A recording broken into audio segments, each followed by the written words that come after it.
Hi, Camilla here from Camilla Slater Coaching, from Trauma Healing on Facebook and from the CSC Change Room group on Facebook. And today I am going to touch upon the subject, which is self-blame and your evolutionary heritage. And when I talk about your evolutionary heritage, what I'm talking about is your neurophysiology and the underpinnings, of your brain and your body and the way that they work, and how if we fully understand this at a deeper level, we gain informed knowledge, and that informed knowledge helps us to release self-blame and helps us to release the kinds of self-shaming, compounded traumatic impacts that happen over time with people who suffer from say childhood trauma or PTSD or any kind of expression of trauma. So what happens in this kind of process is that if we come from a traumatic background, rather than hold those accountable, responsible, and we know about this, it's called splitting off. What we do is we tend to internalize the shame and the blame of what's happened. And whether that be neglect, in the case of neglect, it may be my parents don't want to spend time with me, or the other kids at school don't want to spend time with me. I don't have any friends, I'm solitary and I'm alone. And it must be because I'm flawed. And if you have if you have abusive parents that are more kind of volatile and more, say, verbally abusive, we take on the words and believe that they're actually real and that is who we are, and that rather than kind of acknowledge that our parents are human and flawed, it's far easier, given our need for survival and for food and shelter and for those fundamental basics that keep us alive, and that's tied to the parent. We internalize that stuff, and so many of you already know this, I know, but it doesn't hurt to mention it, that these are the manifestations within us, and you're not alone if that's how it happens in you. So at a deep level, we start to kind of carry this embodied shame, which is what I call it, and it kind of an distorted moral compass, in a sense, where we become the walking flaw, if you want, F-L-A-W, not F-L-O-O-R, but the walking flaw, or we're the walking error in our lives, or the walking default, or the walking problem. And when you live like this, and this is how I lived for so long, it means that whenever you go into a context or a community or an environment or anywhere where there's other people and something goes wrong, you think it's you. I thought it was me. So I could go into quite a neutral environment that was quite friendly and quite nice and everything. And if something went wrong, I would assume that that was my fault. And this is what embodied shame does. This is what embodied self-blame does. This is the impact of trauma in your life on a daily basis. This is how it shapes you and shapes your relationships and distorts them, so that you lose the kind of grounded perspective that someone from, say, a healthier background might intuitively have if they've grown up with love and with nurturing and nourishment and a really clear sense of who they are and what they are and their place in the world in relation to other people, because let's not forget, trauma is relational. It doesn't exist in isolation necessarily. It's all about relationship and communal kind of stuff, whether that's aberrant or whether that's healthy. If you come from a healthier environment, you don't kind of carry that stuff in the same way. You might have a bit of negativity bias or something, but you're not kind of subsumed and swamped by this stuff. So what's really interesting is when you start understanding the fundamentals of your nervous system and you start really knowing the polyvagal ladder and you start knowing what it is that's kind of ruling you, what you can do is you can fundamentally change or begin to change and begin to heal that self-blame mechanism within you. Now, I am really sorry to say that this is not just about mindset. Mindset is a part of it, but that's a very simplistic and old, for me, that's an old mode coaching kind of strategy. And it's something born out of the 70s and the 80s. And everyone talks about mindset. It's your mindset, it's your mindset.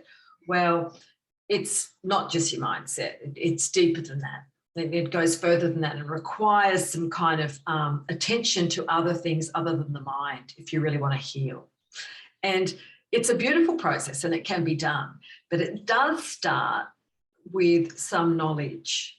And this is, you know, it starts with having some kind of grounding and some kind of lesson planning around the knowledge of your nervous system. And it's one of the things that I do in my courses.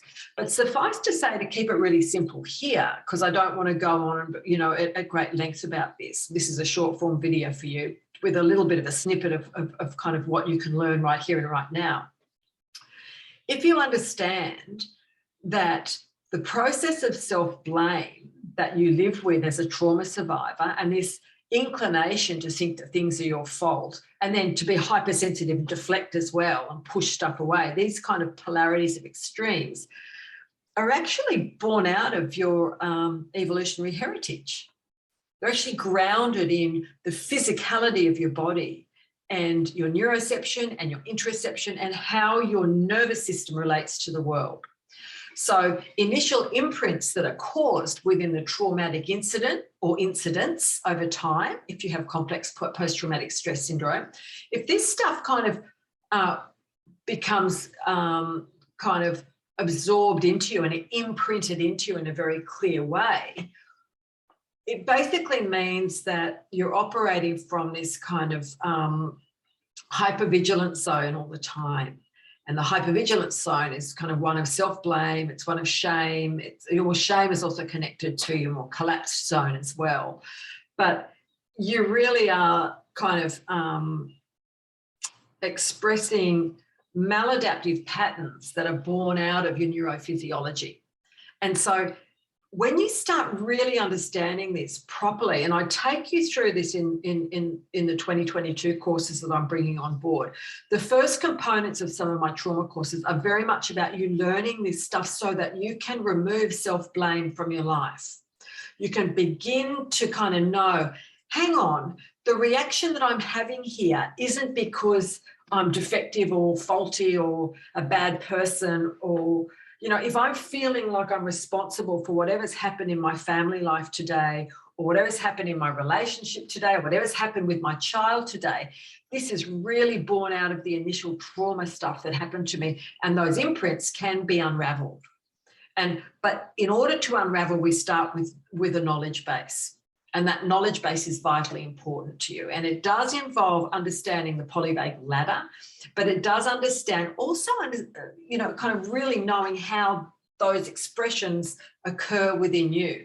So I'll take you through a kind of knowledgeable basis of the polyvagal ladder and what that means in the generic sense. And then we'll move into the application of that within your own life in the courses.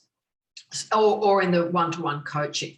So, and this is really vitally important because when you start actually looking at your particular healing journey, it has a generic component to it, so an every woman component to it, and it also has a specificity to it. So it's client specific, and it's very much about the relationship to your family of origin, to your core trauma, to your core trauma triggers, to what happened to you.